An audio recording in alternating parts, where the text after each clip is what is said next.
Hi guys, welcome back to a new video. Welcome back to my channel. I should say welcome back to me because I took a little bit of a hiatus, I had a baby, I took a break. What's that Nicki Minaj sound? You know the one? I knew I was going to take a little bit of time off of YouTube, but I was still on TikTok for the most part. I kind of took a little bit of time off TikTok as well, but nonetheless, we're here because I'm going to be telling you guys my birth story. Before I get ahead of myself, if you are new here, hi, my name is Haywan. I have been on YouTube now for quite some time doing fashion and lifestyle videos, but my lifestyle has very much shifted and in this last year, and so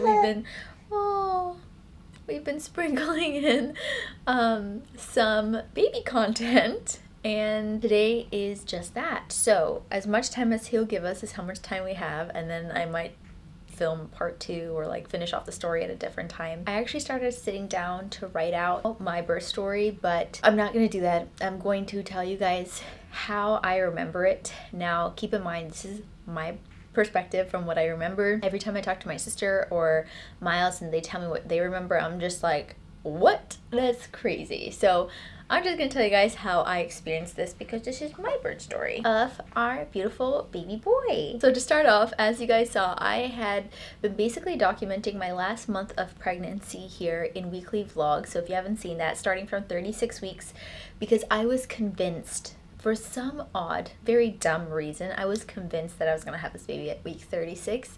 I think it's because I had heard so many women talk about how they ended up having a baby at week 36 that I'm like, oh, I think I like just geared myself up for something like that, and and as you guys saw, we got all the way up to week 41. Every Monday I would turn a new week. So on week 41 I was getting a little nervous, and I talked to my OB at week 40, and she mentioned, listen, we're not going to force you to do anything, but by week 41 your baby is cooked and ready. By week 42 we're going to beg you to get an induction. And that, I asked her, like, why, what is that time, like, why 42? And she was saying how the risks go much higher for complications that could be negative for both you and baby. And so I was like, okay, cool, we cannot make it to week 42. Week 42 is a no-go because that sounds, the way she made it seem sounded really scary, okay? I'm trying not to make it seem as scary over here because I know when I was pregnant and looking at birth stories for other women's experiences, I just didn't want any negativity coming into my brain, and I'm glad I did that, and I wouldn't want that for you either.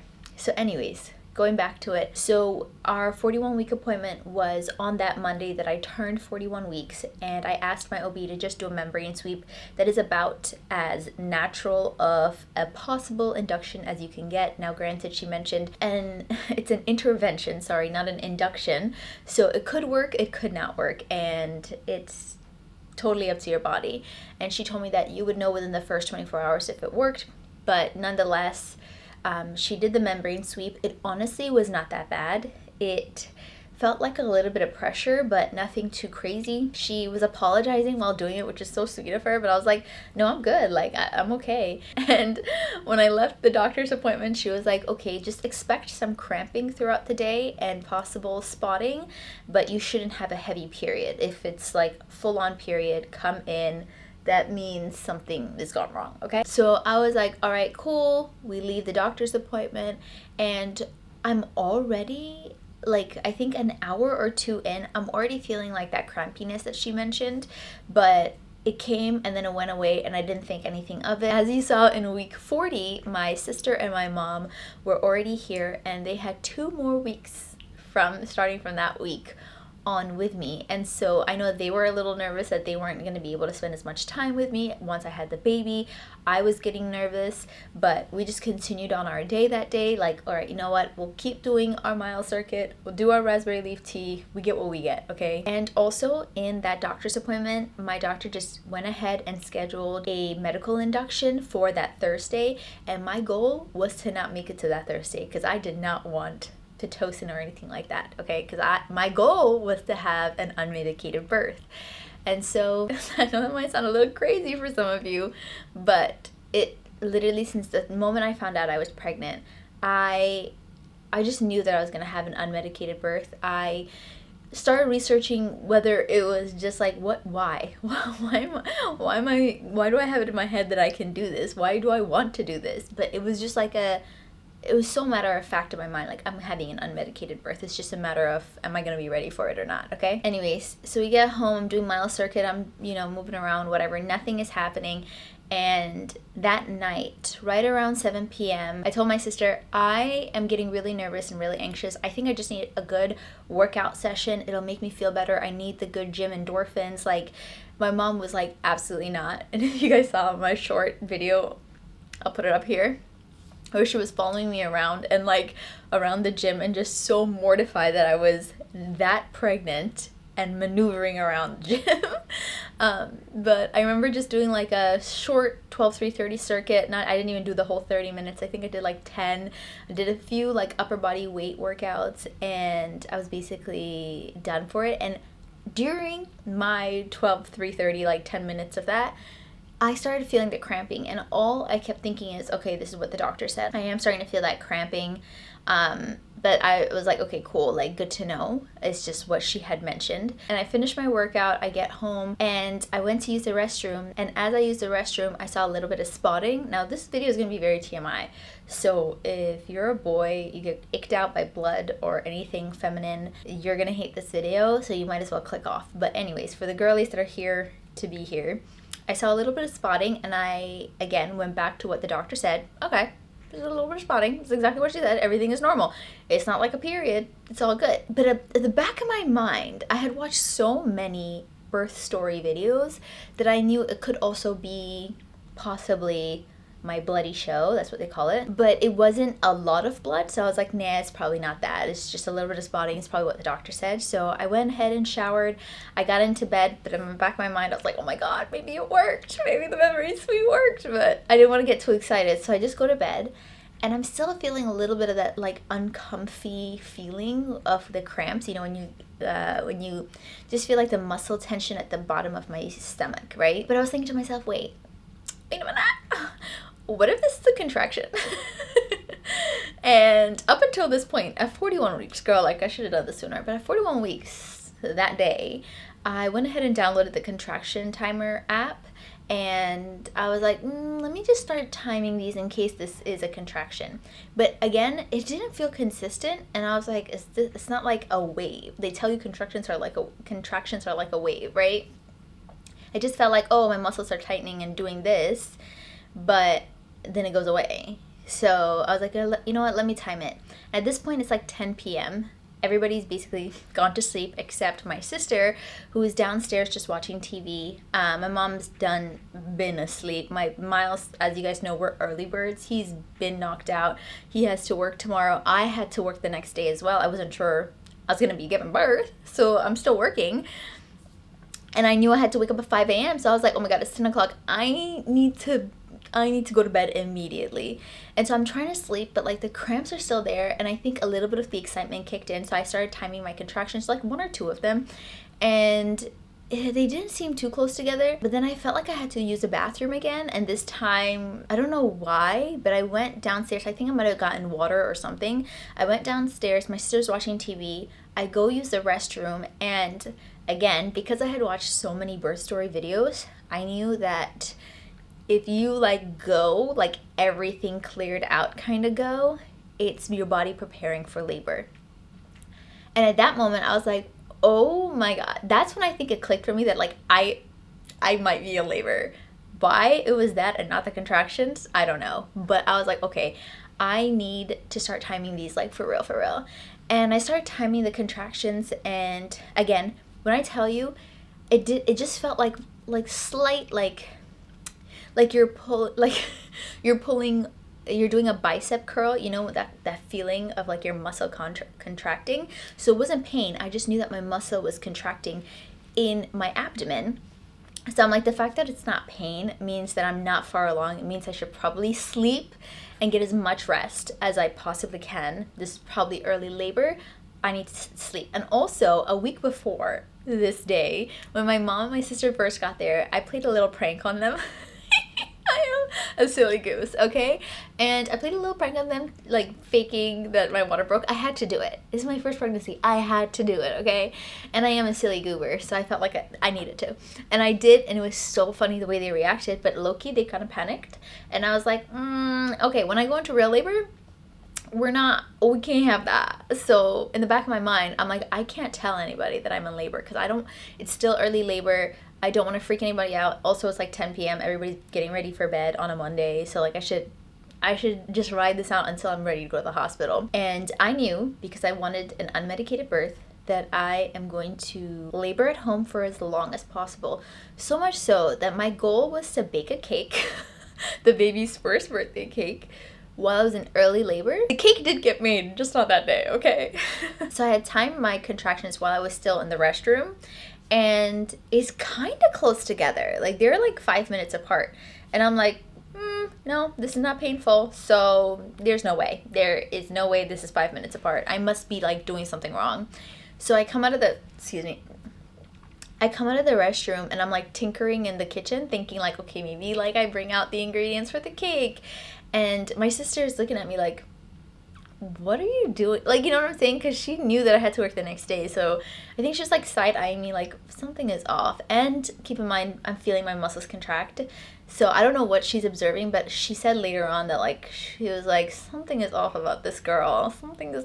It's not clicking, Steven. But anyways, I'm tinkering around. I time a few more contractions and they're all like 5 minutes apart. And my hospital said, come in at 5:11. 5 minutes, your contractions are 5 minutes apart, 1 hour long, and lasting a whole minute. Mine were lasting a whole minute. They were 5 minutes apart, but it hadn't been a whole hour.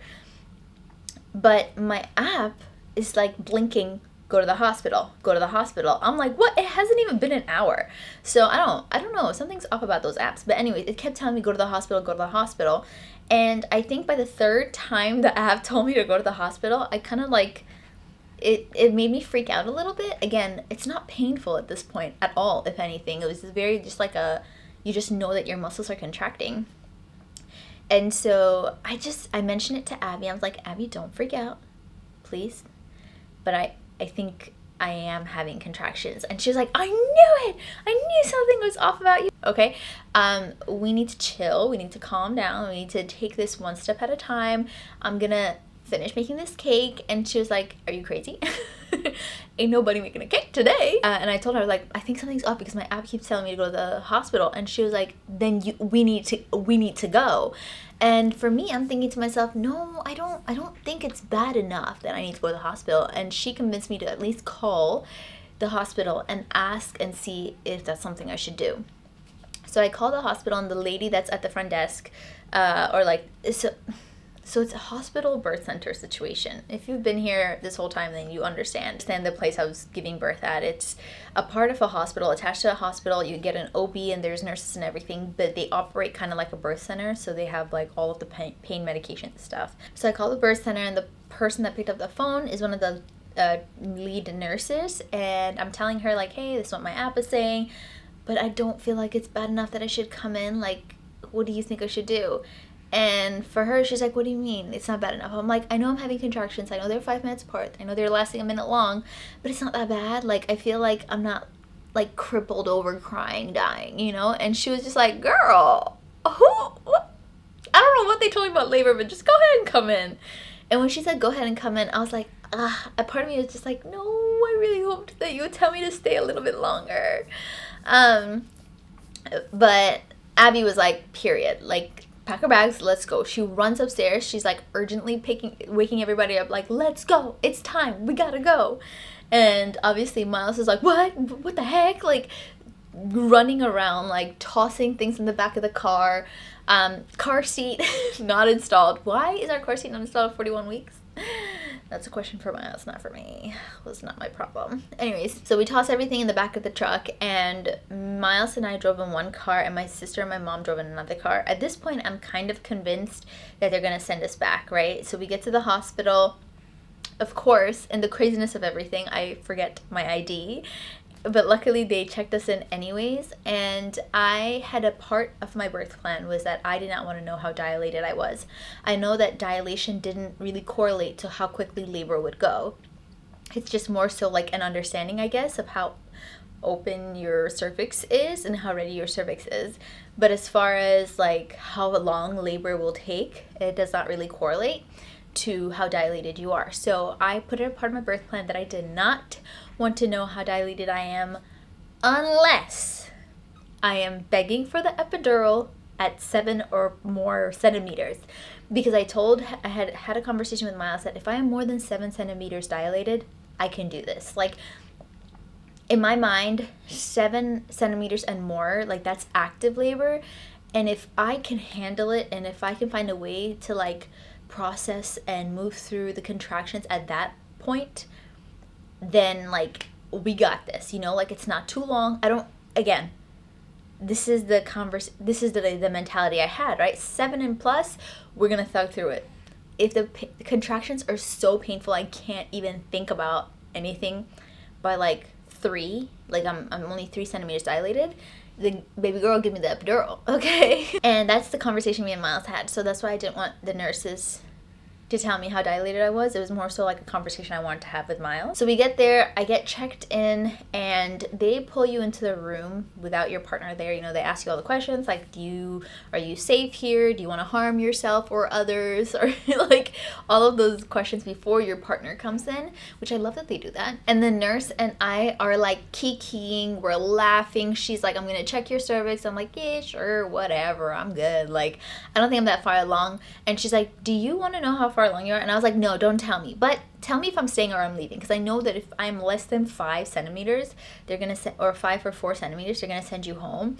And I wanted to know quickly so I could tell my mom and my sister to just go back, because they were a little bit behind Miles and I. And so I was like, just tell me if I'm staying or I'm leaving. So she checks me and she was like, what's your pain tolerance? Like, what's your pain level right now? And I'm like, I would say like a 6. Like I can at this point can kind of feel like the contractions, and they're getting a little bit more like oof, like a little uncomfy, but not like in pain, I can't talk to you while I'm doing this, you know? So I'm talking through them. Again, in between contractions, me and this nurse are kikiing. We're having the time of our lives. She was the sweetest woman ever. And she was like, wow, okay. And I was like, what? I feel like it's good. The way you're looking at me, and your demeanor is good.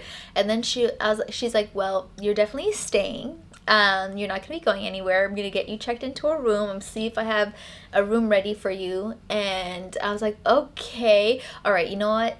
Like the way she said it, I couldn't help myself. I was like, all right, just tell me. Just tell me how far along I am, because right now it's not painful. I just want to know. Like, girl, you're at a 7 centimeters. I'm like, I'm what? At this point, I'm like, yo, this is 7 centimeters. Keep in mind, in my mind, 7 centimeters is like you're basically at the finish line. And I was like, what? So I'm like literally patting myself on the back, girl. I was like, oh my God, we got this. Like, I was made to birth. Like, let's go. And and so she's like looking at me. We're like basically high-fiving. I don't know. I mean, this nurse really bonded, okay? She goes and gets us the best room in the house. Like, she's so cute. Miles comes into our little triage room too, and he's like, what? You're at 7 centimeters? How crazy.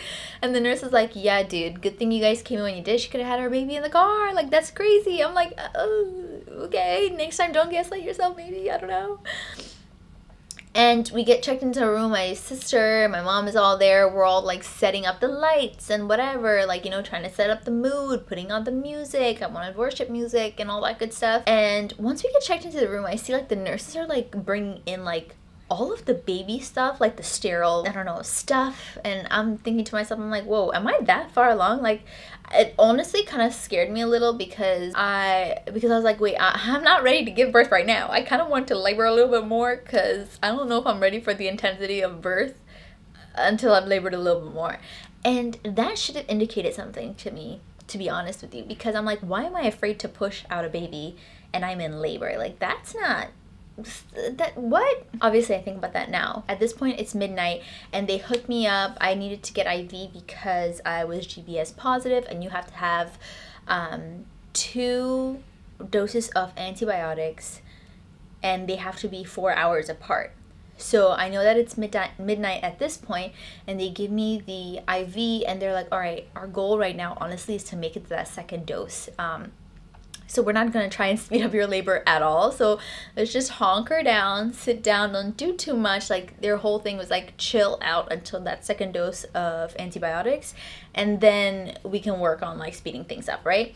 So in my mind, I'm like, I have to make it to 4 a.m. because it was a little fear-based, honestly, that the whole conversation the nurse had with us. And at this point, they had assigned us a nurse that, I hate to say it, because this was the only nurse at the entire hospital that I did not like, but her, and I'm sure for some people she works. For me, for us in that moment, she was a little, I don't know, her personality did not jive. Okay, again, for one, she came in and she was like, yeah, we need to like basically like hold off speeding up your labor until 4 a.m. and like just wait until the baby gets that second dose, or like until you have the second dose of antibiotics, so that we're not like harming the baby or everything. Why would you say that to a mother in labor? At this point, I'm like freaked out. I'm scared because they're like rushing everything into the room. I'm scared because now you're telling me if I have this baby too soon, I might be hurting my baby. Like, anyways, I did not like the amount of information she was telling me. Again, might work for some. For me in that moment, it just put me in like fear mode a little bit. So I'm sitting down, I'm breathing in between contractions. And at this point, the contractions, again, I'm like kind of zoning out and using my hypnobirthing things that I had learned, like breathing low, moaning low, really going into labor land, everybody like kind of shutting everything out like while I was in a contraction. And then I would come out of it and I'm like totally fine. Like literally it was so crazy because I would come out of a contraction and I'd be like trying to return back to conversation, but everybody in the room was like looking at me like, oh my God. Like, and I was like, what? Why is everybody staring at me? And just trying to go back to normal because I felt really normal. But at some point, I think at like around 1 or 2 a.m., I would say maybe 2 a.m., I started to really go into like deep focus and like really almost like lose track of time. And the only reason why I'm saying 1 or 2 a.m. is because my sister, I guess, was still timing my contractions, and they were getting closer and closer together. I think there was like maybe 2 minutes apart, 3 minutes apart, much closer together. And I started losing understanding of time. And I also realized I'm still on the hospital bed. I'm like, wait, no, I chose this birth center because I wanted to like walk around. I also didn't have an epidural because I wanted to walk around. And so I started leaning over the hospital bed. I started using the birth ball, which I realized after one contraction, I do not like the birth ball. Oh my God. The birth ball was like one contraction. I was like, get me out of here. It was horrible. But I'm basically laboring around. The nurse is coming in like, hey, like we really need to get you hooked up to these monitors. I also had it on my birth plan that I didn't want to be, I wanted intermittent monitoring, but I guess because I was having the IV, they wanted me to just kind of like stay still and not move too far along. But they came in around 4 a.m. to give me my second dose, and that's when I knew what time it was, because at this point it was getting more and more intense, the contractions. Like I literally lost track of time, and the only reason why I knew it was 4 a.m. was because they came in to give me my second dose of the antibiotics, and I was like, oh my God, it's 4 a.m. Like I've been at 7 centimeters this long. I didn't, in my mind I was like, wait, I thought this was supposed to go much faster. So a part of me was like, oh, I might not make it to that second dose, But the fact that I did, I was like, oh wait, I don't know, maybe I want to get checked. And I asked the nurse to come in. I was like, hey, can you check me? And she was like, yeah, no, I don't think we should check you this often. And at this point, I'm like, it's been 4 hours. Like, what do you mean that often? She's like, yeah, we don't want to, we don't want to risk the baby, blah, blah. And I was like, I already got my second dose of antibiotics. Like, why is she giving me so much pushback about like getting checked?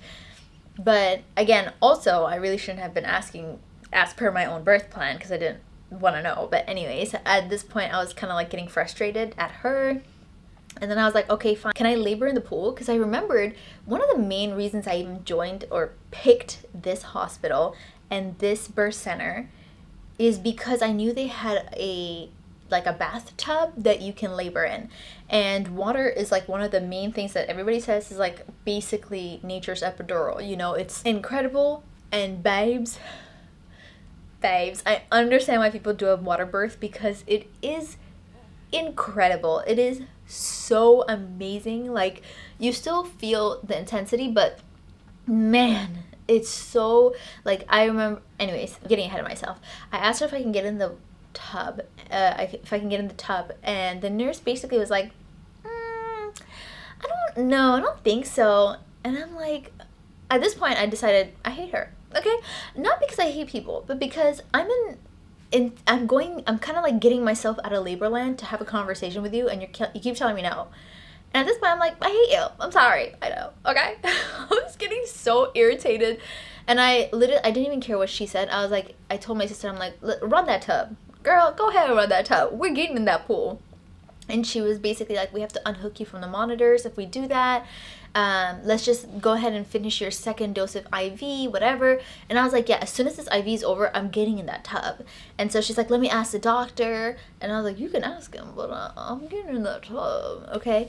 Obviously, the doctor comes back. She's like, okay, but only for 45 minutes, because then we're going to have to check on the baby and make sure his heart rate is okay and not affected by the water. That was not even a thought. Why? Like, what do you mean?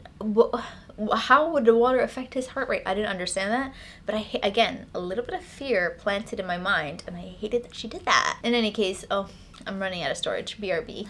So she goes to ask the doctor if I can labor in the tub for a few minutes. Abby's running the water because I'm already convinced I am, and they let me labor in the tub, and like I said, it was incredible. Like, you can feel like the contractions, but not as intense as like nothing to the same intensity. And I found that I kind of came to myself a little bit more in between contractions. I almost was like back in the room in between contractions when I was in the tub, and I was able to be like, look around and see who was there. And I was like, oh wait, like, where is this person? What's happening here? What time is it? You know, all of these things. And so I felt like, okay, like, if I can labor in here, I can do this. Like, it's all good, you know? So if you, by any chance, can labor in the pool or at the tub or whatever the case is, do it, girl, because oh my god, it was incredible. And at this point, I was using my comb, I had the TENS machine, but that tub, better than any of them, right? So I labored there for a good 45 minutes, and then the nurse came back and was like, all right, we need to get you out. We need to monitor the baby's heart rate to see if it affected, to see if the water or the warm water affected his heart rate. If it did, you cannot go back in the water. If it did not, you can go back for another 45 minutes, but let's just monitor him for a little bit. And I was like, okay, but all right. They monitor me for a little bit, and she goes out of the room, comes back in, and she like basically says like, yeah, so you're not getting back in that water because the baby's heart rate did dip, but we're going to keep monitoring it to make sure it doesn't dip anymore.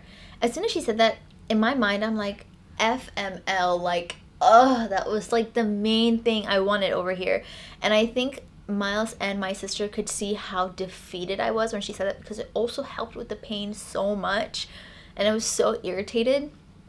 At this point, there was no hiding my emotions, okay? There was no being nice to other people. I was just like, ugh.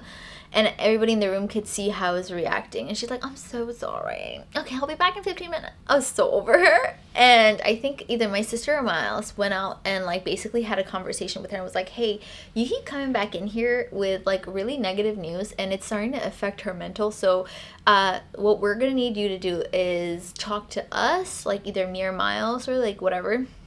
Talk to us in the room outside of the room, and then we will relay the information to her, because the way that you keep coming in, it's like disrupting and getting her out of the zone. Thank God for that, because I think at this point she started coming in less and less unless we called her. I basically ended up laboring some more. At this point, I think between 4 to 6 a.m. I think I was like really having to breathe through. I'm like moaning, deep moaning. I'm using the crap out of my labor comb. It's getting super intense, and I know that it's getting more intense. However, I guess this is the time where I'm like almost coming out of like the room. Like I'm just so totally in my mind, and Miles was giving me back pressure, like squeezing my hips together. I think I did the TENS machine for a little while, but then after a while the TENS machine got irritating to me, so I just like ripped it off. It was good for early labor, but after a while I was like, get this out of here. Like, I'm over being attached to it. So the double hip squeeze and the moaning was really helping me through the contractions. And literally, and I kept telling myself, like, my affirmation was like surrender, and I kept telling myself relax, relax, relax, relax, because I wanted to relax my like, I was just envisioning myself relaxing every muscle in my body so that it would just like come and go. Oof, but was that difficult. Like, I think at that point, between 4 and 6 a.m., again, I'm giving a time range because I really don't remember that time. I just know it was between 4 and 6 a.m. because I remember looking over, and we had the most beautiful view, but I looked over and I see the sun coming up. It was so beautiful, but all I could think about in that moment was the sun is rising. It is morning time. It is the next day, and the baby is still not out. What is taking so long? And I really didn't want my mind to go there, but it did. Like, I was like, wait, I was at 7 centimeters when I got here, and now the sun is coming out. What is going on? And at this point, I thought my water broke. So I had them call the nurse, and I was like, check me. I think my water broke. And she checked me, and she was like, honey, that is not your water. I was like, oh, gotcha. That's embarrassing. But did I feel embarrassed at that moment? Absolutely not. The only thing I felt was, crap, when is this water gonna break? Because all this time my water hadn't broke. And it got so intense that I remember, guys, this is the reality of birth, okay? I remember turning, like, feeling so like nauseous with the intensity and the pain that I turned to my sister and Miles, because they were standing next to each other. I was like, I'm about to throw up. And they both were like, oh. So they like both turn, they're like looking for something to grab from me. And as they're looking, I like projectile throw up all over the floor. And I was trying to like not get it on them, but I'm pretty sure I got it on their shoes and all. I was just like, I couldn't control it. They did not move fast enough. I shouldn't laugh, but it was so funny. Now, obviously. Oh. Okay, he is halfway asleep, and I put him down in his crib. So the bodily fluids were fluiding and leaving my body. I actually packed some snacks. I bought some trail mix and a few other things to kind of snack throughout the labor because I wanted to eat to fuel my body. I brought lots of water, and literally everything I ate came out one way and the other. And at that point I was like, okay, maybe this is transition, because that's when they start telling you, like, when things get ugly, like when the pain is unbearable. Oh, he dropped his binky, but he did not cry, so he's really asleep. Anyways, when the pain is unbearable and things are getting kind of ugly, that's when you're going into transition. But at that point, at that time, I wasn't processing what stage I was in. All I remember thinking is the sun is up, it's the next day, and I'm in so much more intense pain than I was when I got in here. So really, was I really 7 centimeters? But they say I was. And I remember it getting so intense and me feeling so defeated. I literally went against the very thing I kept telling myself of, I don't want to get checked because I don't want to anticipate labor being shorter than it was. But I think walking into the hospital or birth center and then finding out I was 7 centimeters, it's just led to so much expectation, and I really wish I did not. I feel like I shot myself in the foot back then by even like finding out. I should have just stayed quiet and not found out at all. Because if I didn't know, and let's say they told me I was 1 centimeter, then I wouldn't have had the expectation of like, why is this taking so long, you know? And then I distinctly remember them coming back in to give me my third IV, which means in my mind, I'm like, oh my God, that means it's 8 a.m. And I just remember being like, no need for an IV. Like, I'm done. Like, I'm like so done. My mind was done. My body, the intensity had gotten to the point where I literally was like, forget an epidural. Like, cut me open right now. I'm ready for this to be over. And at this point, they're like, I'm in so much pain. I'm like, oh my God, please make it stop. Like, I'm ready. I don't care. Go get the epidural. Go get the person that's supposed to give me the epidural. Because like, I clearly this thing, I wasn't thinking clearly. I was in such intensity. And then at that point, the OB came in and she's like, all right, well, let me check you. And as soon as she checked me, she's like, babes, you're 9.5 centimeters. Like, I don't want you to push, but you're so right there that, like, you know what I'm saying? And Miles at this point kind of starts whispering in my ear. He's like, no, babe, you got this. Like, you are not getting the epidural. You've come this far. You're right at the finish line. And honestly, as he was speaking that to me, I just started, like, I was just like, I don't know, I felt so defeated and deflated. I think I was really hungry. I was tired. I was feeling so disappointed because as much as I didn't want to have expectations, I just had so many expectations of how it would go. And I know they tell you all the time, don't have any expectations of how your labor will go. And you think you don't, but when you're creating your birth plan, your birth preferences, literally it's a list of your expectations, you know? I think I was just feeling so defeated. I started crying and he was like really encouraging me. And my sister Abby the entire time was like, you got this, like, you know, giving me so much positive affirmation.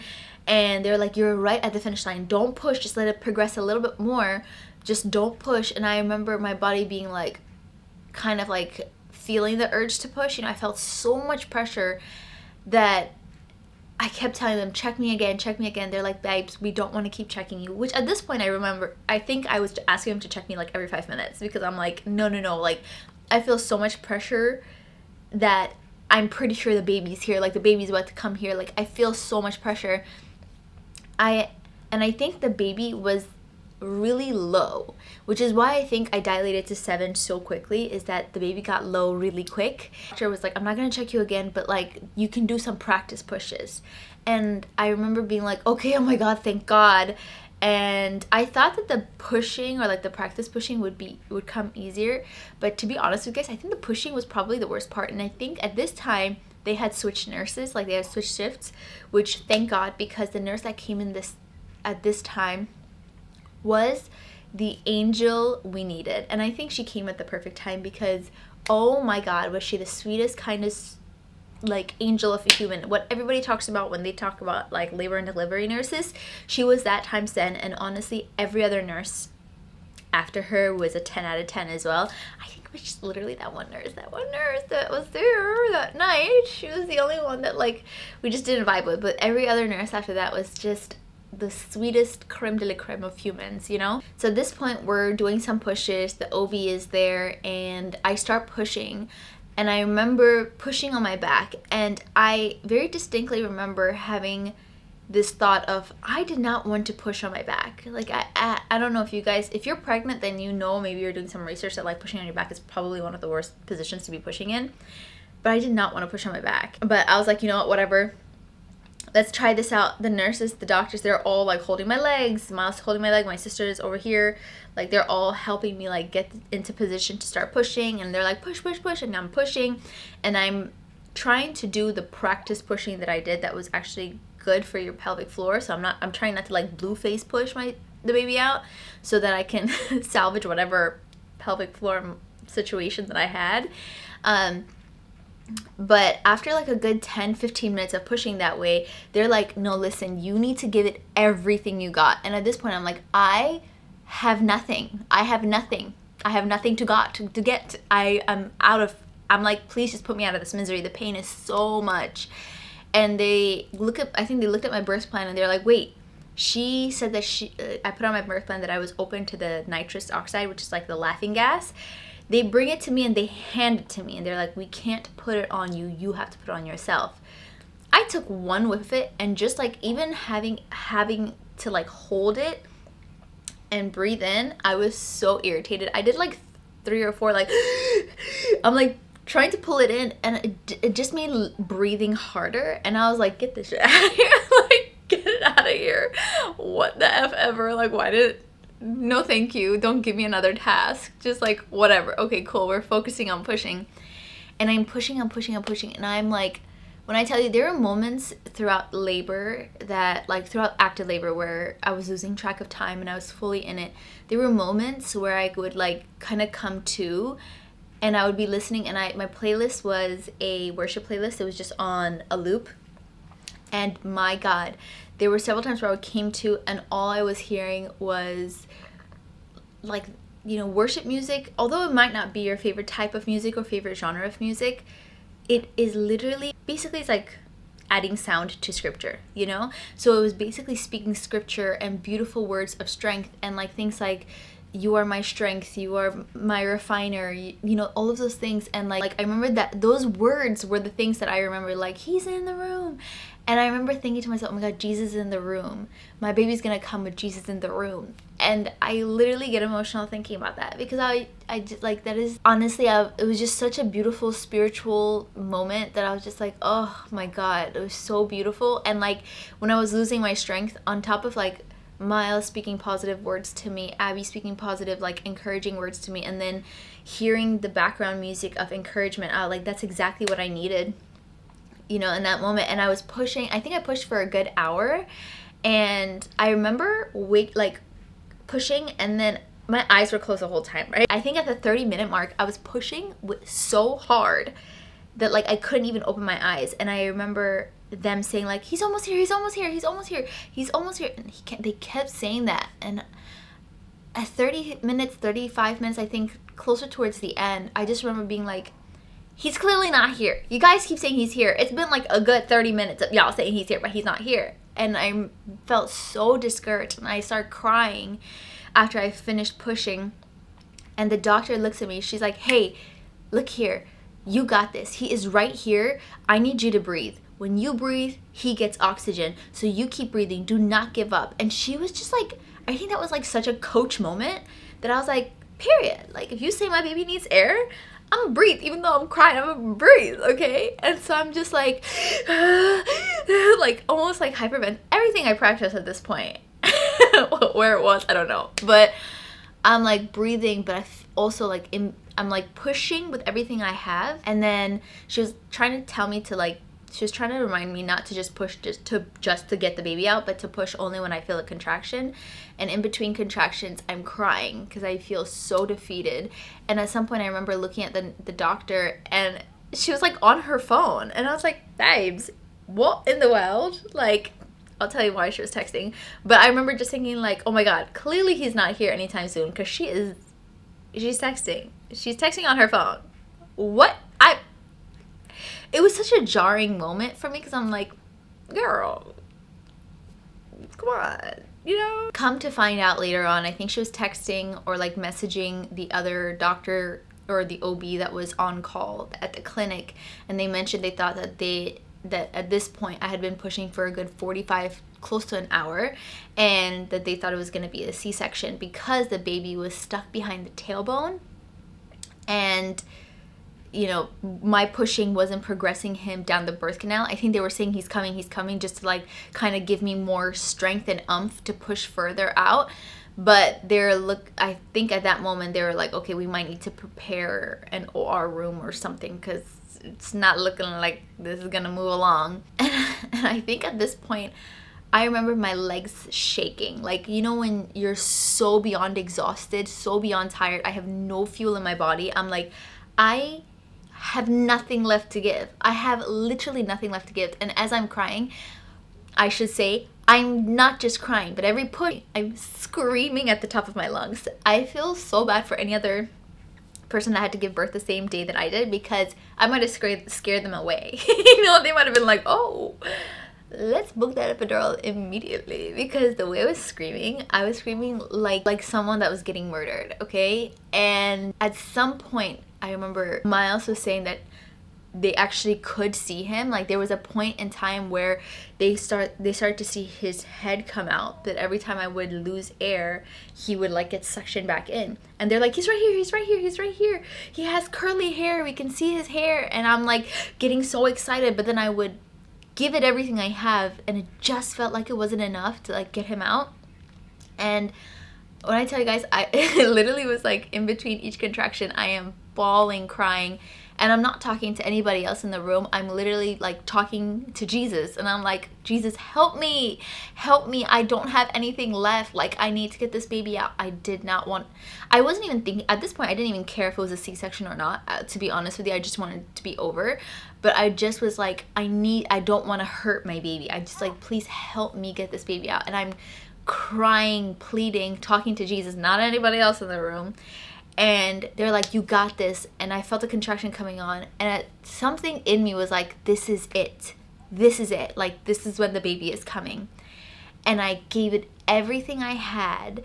And I just held it at like that last push. And I was like, Jesus, I need your help. Like, help me push this baby out. They were saying, like, I can hear them like, yes, yes, yes, yes, this is it, the baby's coming. I feel like I blacked out a little bit. Like, I don't know. And then they pulled the baby out, and it's like I came back to myself. Like, it was like I almost like came out of my body and then came back to myself. And they put the baby on my stomach, and oh my God, what a moment that was. It's crazy how in that 1 second all of your pain goes away and you're slapped with the most, holy moly, I cannot believe the baby is here. And like I didn't even open I felt them put him on my stomach, and I was like, there's a baby on my stomach. Oh my God. I was afraid to look at him because I was like, imagine all the anticipation of 9 months and like you're about to see what you have created. And I was just like, I can't. And I open my eyes and I see Miles crying, and I look down and I look at my baby, and I am crying at this point too. I'm crying because I'm so glad it's over. I'm crying because I'm looking at this baby and I'm like, oh my God, this is my baby. I'm gonna keep this baby. So wild. And at this point, I'm like processing everything and looking at everybody around me like, wow. And I mean, I want to leave the rest of the experience. The next couple of days after that, I want to leave for a video I want to do where I talk more about postpartum. To be honest with you, I don't think I'm fully out of the blues all the way yet. It's been 1 month now, and I feel like I'm slowly coming to myself. He's literally playing. Homie, I need you to go take a nap. And I remember right after I gave birth to him, I did have a 2nd degree tear, which is pretty normal, I believe, and did not feel it. That's how crazy the contractions were. I did not feel any tearing at all, which shout out to my doctor. I do remember her like helping me like, slow down the pushing so that I didn't tear too much. But they stitched me up. They gave me, I think, a lidocaine shot, and they gave me some Pitocin or whatever to help birth the placenta. They birthed the placenta, and he was basically, we did skin to skin, I think, for a good like 4 or 5 hours. Like, we did not weigh the baby for like hours after, which I'm so glad that they allowed us to do that. And we just chilled. Like, it was amazing. They left him on me, and Miles and I just stared at him for hours, and that was so beautiful, honestly. And he was 8 pounds 5 ounces. Imagine, guys, I didn't even know I had an 8-pound baby. Did it look like I had an 8-pound baby? I'm not gonna lie, it did feel like I had an 8-pound baby because that was a big baby. But that was probably the greatest. I think the last few times I've told my birth story to people, like, it sounds like it's not positive, but it honestly gave me so much. Like, I feel like I have such a respect for every single woman who has ever birthed a baby in this lifetime, because what in the world, whether you did it naturally, C-section, anything, it's like such a crazy experience altogether. But it's so beautiful. It's so, like, I don't know, like, I just feel like it's one of the wildest experiences life has to offer, and nothing in this life will ever compare to that. And now the love that I have for my baby is like unreal. So it's just like, wow, I'm so fortunate, so grateful to have this experience where I get to love this little bundle of joy, and to even have my own birth story is incredible. So after 9 months of watching other people's birth stories, and honestly, I consider my birth story to be a very positive one. It was a lot of like ups and downs, and for a while I'm like, I wish it was easier. I feel like my birth should have been easier, should have been better, should have been more sanitized, more, maybe less crazy, less screaming, less throwing up, less whatever. But I was like, no, like, this is my birth story, and it's unique to just him and I. And he is slowly waking himself up because he dropped his passy, and I'm gonna take that as my cue. So I'm gonna catch you guys in the next video. I hope you guys enjoyed this. Thank you so much for sticking along. Love you guys. Bye.